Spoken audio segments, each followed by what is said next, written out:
Hey, welcome back to True-Moto-Resto, and today we're going to take all the bodywork back off the ZX7, well, some of the bodywork, and see if we can get the new fuel pump, the new fuel relay, and the bracketry and whatnot installed, and we'll get the bike running. Hopefully this will be the last episode and we can get it all finished off. Stay tuned.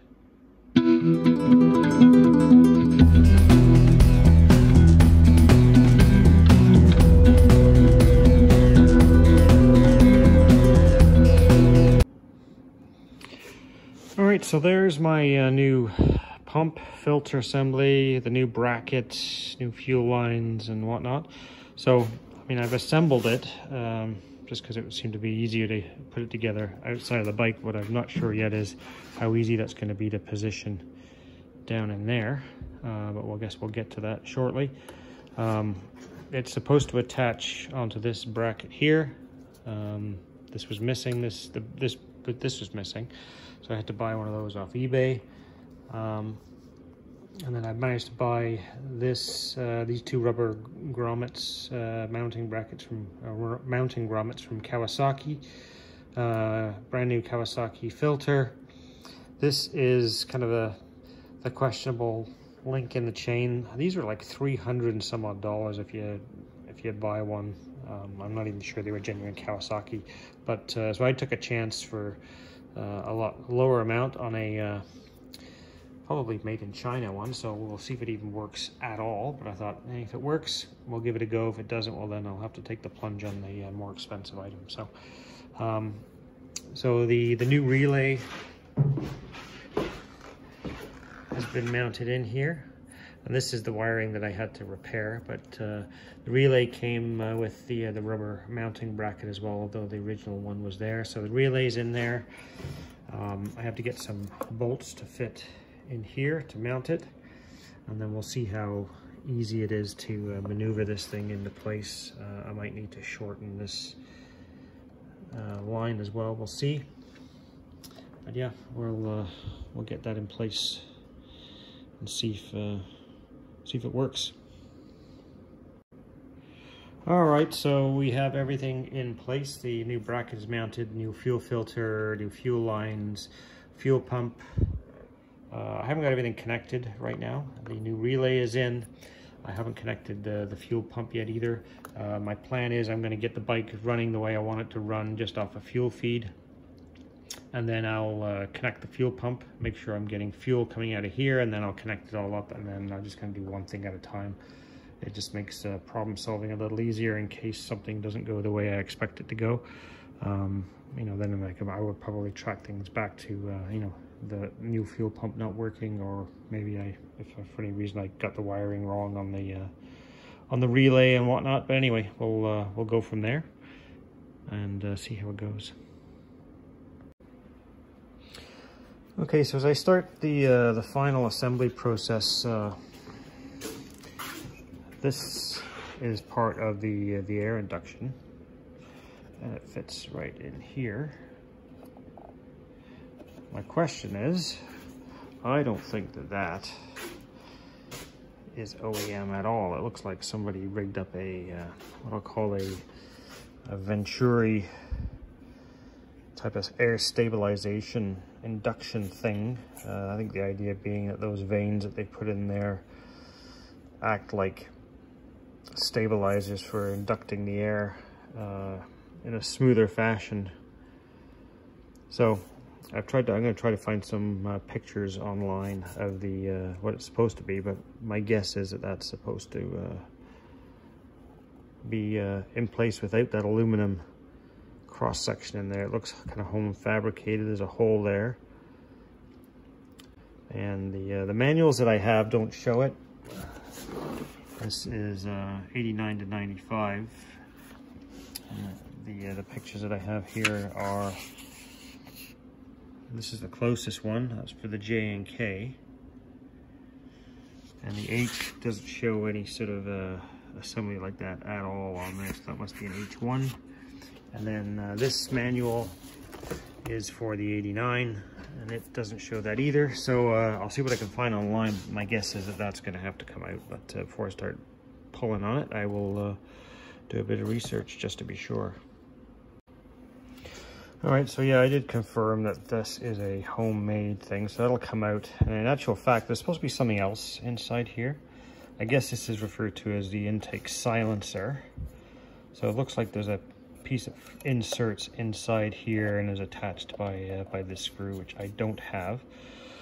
So I guess I'll have to go without that because this actually doesn't fit properly in here. By the time you get it in here, it actually fouls against this. So which is why when I got the bike, this whole top of the airbox had been cut off because whoever was running this bike, I guess they were looking to get some increased airflow, and so that's the way they chose to go about doing that. So that's going to come out, and it'll probably just go in there as is without it, because I don't think I'm going to go and buy another one of these. It'll probably work out to about $200 by the time I get a replacement one just to get the insert in it. So I think I'll have to go without it.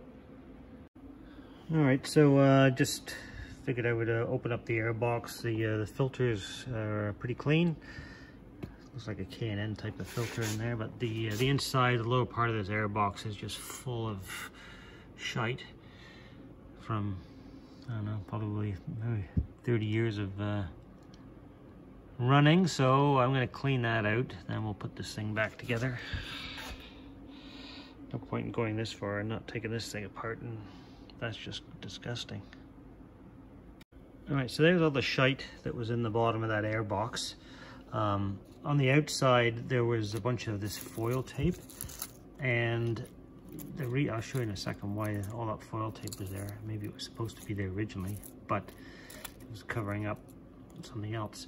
But yeah, this was all of the crap that was inside that airbox, so it definitely needed to be cleaned out. And not surprisingly, I guess, because originally when I got the bike, this airbox was the original airbox. This is a replacement airbox, and this whole back section of the airbox had been removed.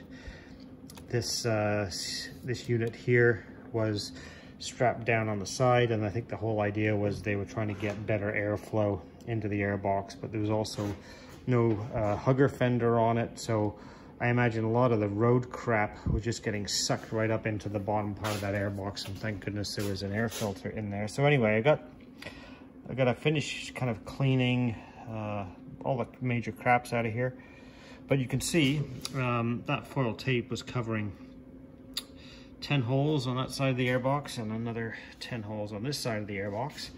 So yeah, somebody drilled the airbox at some point and then decided that that wasn't working for them, so they covered it all back up again. So I'm going to retape that with some fresh metal tape once, and then just kind of finish cleaning it all out, and then we'll put it back together. All right, so here's the repaired bottom. I just put some fresh foil tape on there. It's about as good as it's gonna get. And then I did replace some of the foil, just the stuff that tends to be exposed, I guess, once the tank is on, just so it looks a little bit cleaner and fresher. I'm not sure how much of that tape is supposed to be on there. Some pictures I've seen, there is foil tape on it. I guess, I don't know, some sort of a heat shielding. But anyway, the stuff that you see once the tank is on, or potentially see, I figured I would just cover that up a little bit with some fresh foil tape, that it doesn't look scabby. But yeah, so we're getting there a little bit at a time. At least the air filter's cleaned out now. Can't believe how much crap was in there.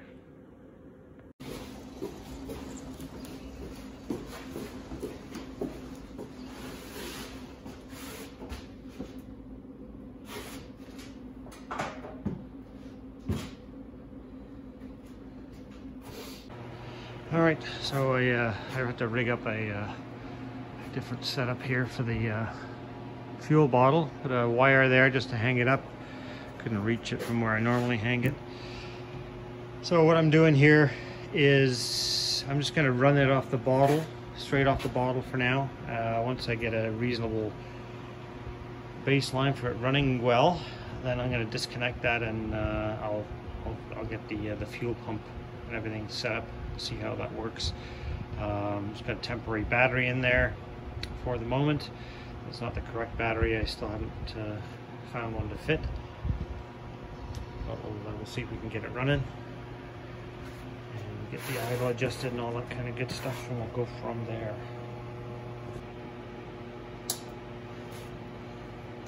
Choke. Punch.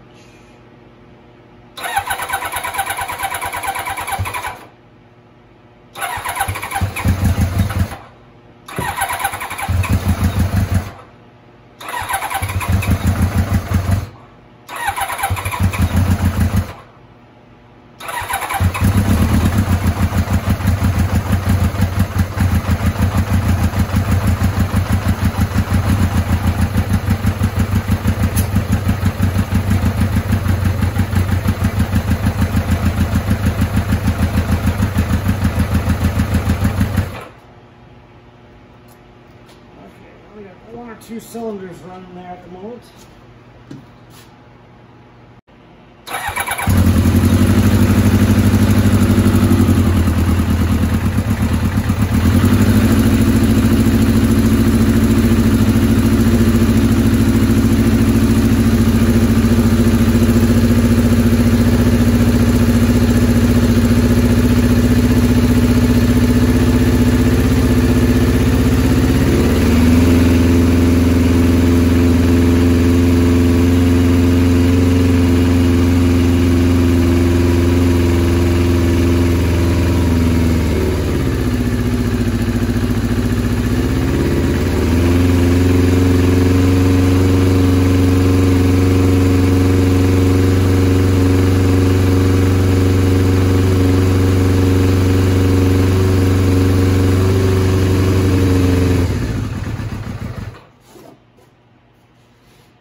Well, for sure, number one cylinder is not firing because I got no heat on that header pipe. Checking with the temperature. Done.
did take the top cap off here. There's no rips, tears, or any issues with the diaphragm.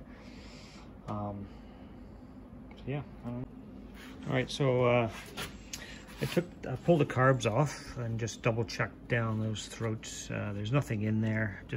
I just thought, oh geez, did I leave a piece of blue shop towel in there? But no, everything's clear in there. Did a compression test again, just to be sure. Got about 175 PSI in that cylinder. Everything's lots of compression. So I think my next plan is I'm going to pop those carburetors back on, and then I might switch the slides from 3 and 4 just to see if the problem moves or not. I didn't see any tears in the diaphragm, but we'll see what happens with that. Okay, so I just switched the diaphragm and slide from here over to here and vice versa. So now this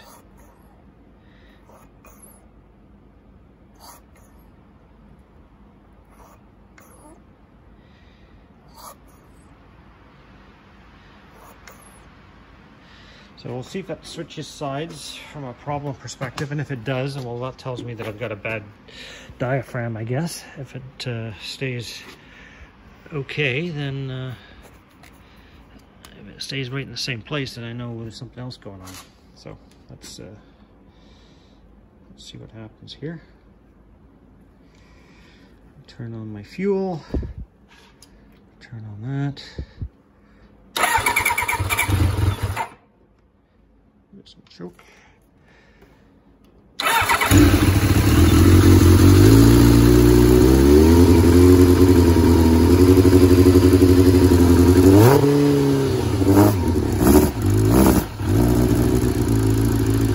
Be working now.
Well, that's better. So, for whatever reason, my guess is that I didn't have the diaphragm seated properly inside there.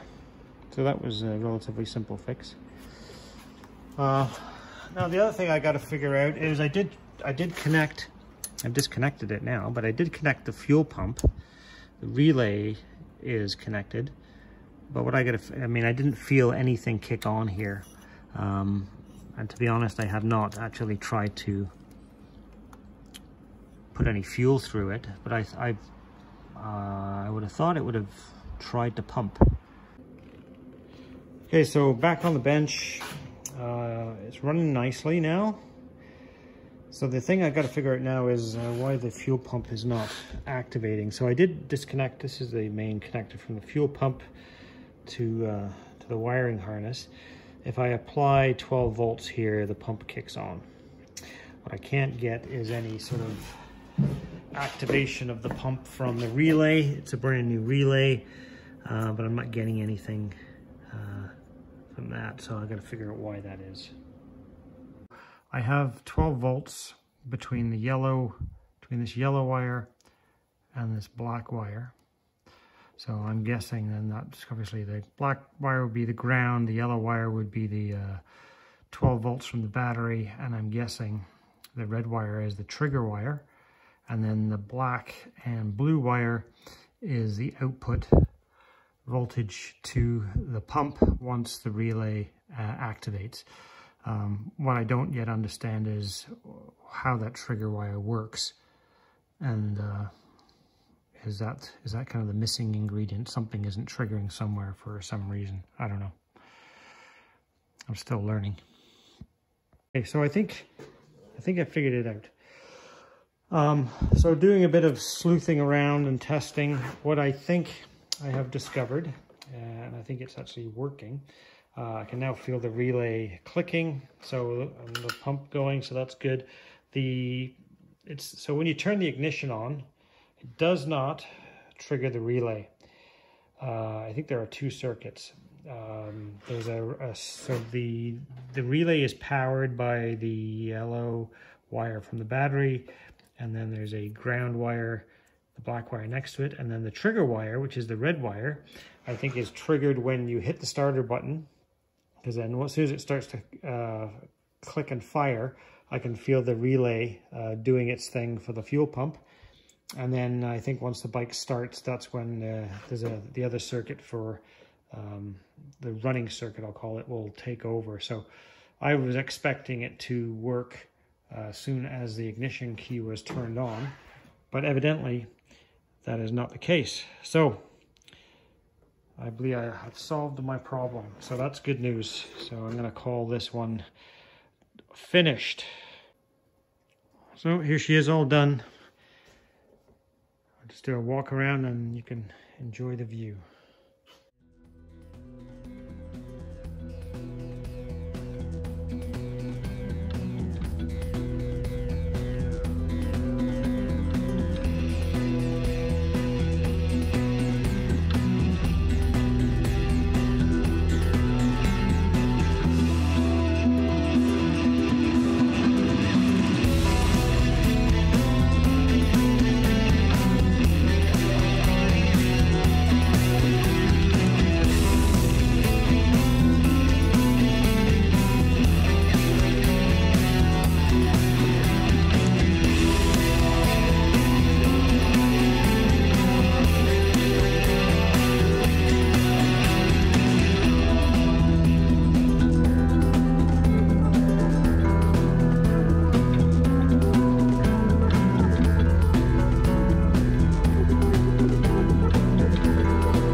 Thanks very much for watching. Appreciate everybody tuning in. I appreciate the subscriptions and the likes and the comments that everybody leaves. And yeah, we're gonna take this one off the lift here, and we'll move on to the next one. And as I mentioned, it's going to be the CBF CB900F, I should say. This one right here, we'll get it onto the lift. And this will be, I think, a much slower restoration because now we're getting into spring and the outdoor work and the farm work and all that kind of busy stuff starts. So I will be picking away at it over the summer. So I'll try to get regular videos posted, but it'll probably be slower progress and maybe a little bit more detail for each of the videos. So hopefully you enjoy the content for that. And thanks for subscribing. If you haven't subscribed yet, please do so. It's very much appreciated. And we'll talk to you soon. Thanks.